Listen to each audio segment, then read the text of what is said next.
بسم الله والصلاة والسلام على رسول الله.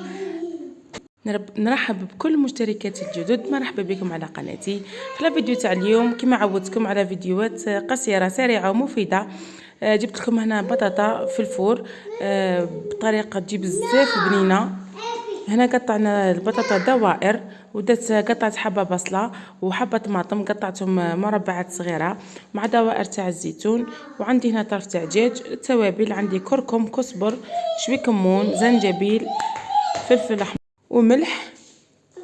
عندي ايضا هنا الزيت، ونديرو طرف تاع زبده اللي هي عندها، اللي ما عندهاش مش لازم. انا ما كانش عندي زبده ما درتش، بصح من الاحسن اللي عنده طرف تاع زبده دير طرف تاع زبده.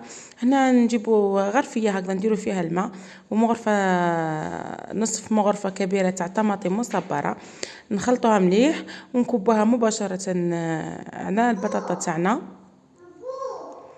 نخلطوا مع بعض هذا البطاطا مع الطرف تاع الدجاج وباقي المكونات مليح مليح.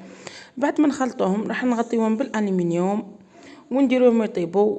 نكونوا شعلنا الفرن مسبقا على 200 درجه ونخليوها طيب مليح مليح.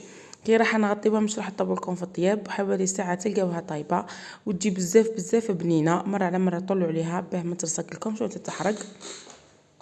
راح تجيكم صراحه بزاف بنينه، جربوها وخليوا لي تعليقاتكم هكذا باه نعرف انكم راكم تتابعوا فيا. ان شاء الله يعجبكم الفيديو تاع اليوم لخفيف ظريف. في فيديو اخر وفي وصفه اخرى ان شاء الله. لا تنسوا دعمي بالاشتراك وتفعيل زر الجرس ليصلكم كل جديد. دمتم في رعايه الله وحفظه، مع السلامه.